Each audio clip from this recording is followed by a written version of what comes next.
Yeah, we don't have to be the expensive kinds, yo. Exactly. What's going on, guys? All right, so we're gonna get into some high philosophy again. This is a little book called A Manual for Living by Epictetus. Every morning we flip through this about 9:30 here on Beagle Live. You can look me up at Killin Times, KILLINTYMEZ, on Beagle Live. Check me out live every day. And what I do is I thumb through this book because it's got me through a lot of downtimes, a lot of addiction, a lot of heartache, a lot of depression. And you know, my cousin Dylan had a lot to do with a lot of things when I was coming out of my addiction. My cousin Dylan, he just passed out away last year, and we just last this past Monday we had the memorial for him in San Diego. It was pretty hard for everyone. Cloud Lover, how are you doing? It was pretty hard for everyone. It's just that it's solidified now. He's buried in a wall in Miramar Cemetery in San Diego. But life is what it is. That's the thing with life and death is, you know, the only thing guaranteed in life is taxes and death, right? That's what we were told. Um, and death is kind of always there. It's always looming over us. Um, it's always it's always there, even though that it can't survive, it can't exist when we exist. Death cannot exist when we are still alive. So I don't know why we fret about it so much. The thing that we need to fear is not living. That's the thing. Hello, Isun. Welcome back. Freddy versus Jason. How y'all doing? Um, we have to fear the only fear that we should have is the fear of not living, not dying. That's going to happen.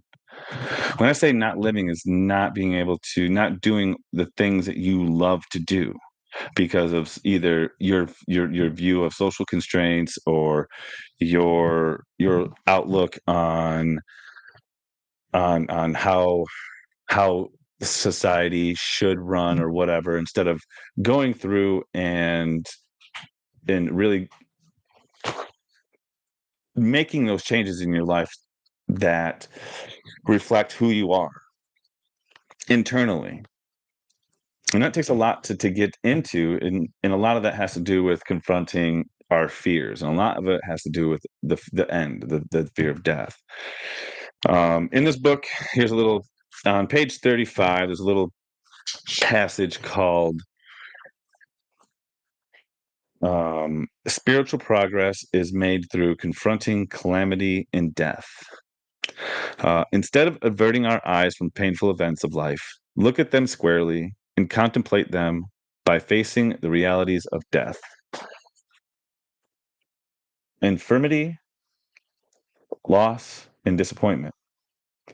You are free of illusions and false hopes. By facing the realities of death, infirmity, loss, and disappointment, you free yourself from illusions and false hopes and avoid miserable, envious thoughts. When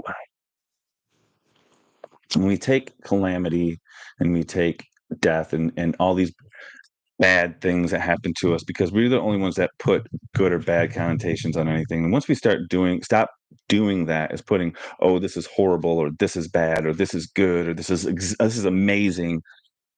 We just need to take it as, well, this is life. This is how it's happened. I'm going to deal with it. I'm going to keep rolling though. Celebration is there for success, but it should also be there for a failure too. If y'all remember that movie, what's it called? Robinsons. You'll understand that when inventors and scientists fail, it doesn't set them back. What it does is give them fuel to keep going. Because, well, this doesn't work. Let's see what else works. And that's where we got to look at, guys. That's the thing, is that failure is not a bad thing. It's a good thing. Failure is a good thing. Um, it makes you learn. And learning to deal with failure will help you through dealing with death and a lot of other calamities that are going to come along in life. Um, very wise words by our author here. What's going on, Flumi? How you doing? Very wise words by our author, Epictetus. Sorry. Um,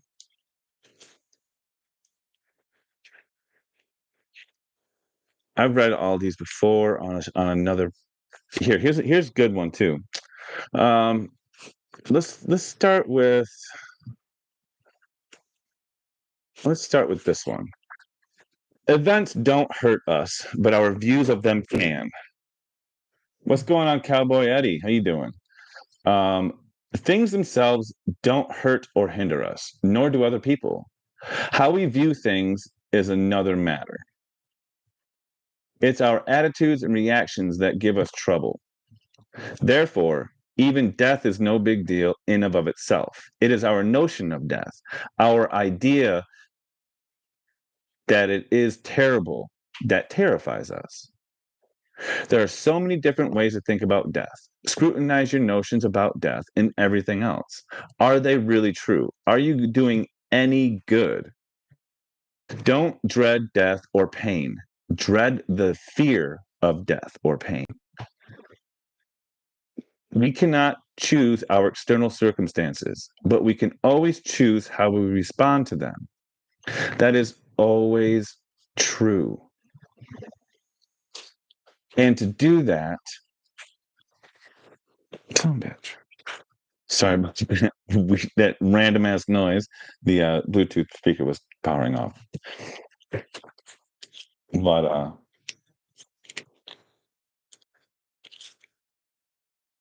don't know if I got a duck off camera on YouTube or not. Oh, you're on YouTube. Yeah. Okay. Oh, there's a violation. You caught me. No. No, I kind of peeked around to see where I was at on BGuard. But this is E and J in the morning. um, so if we choose how to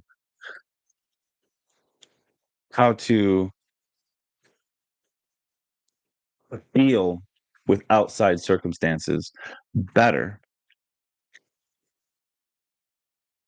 Oh, yeah. we will be able to not dread death or pain.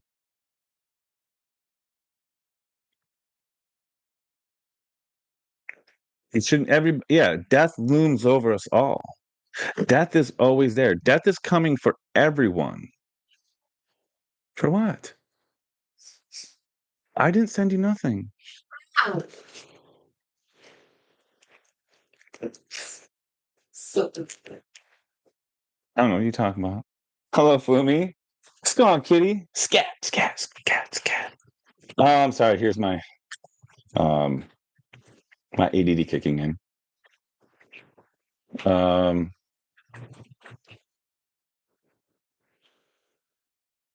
here's another one. Yeah, I know. I read a lot about that.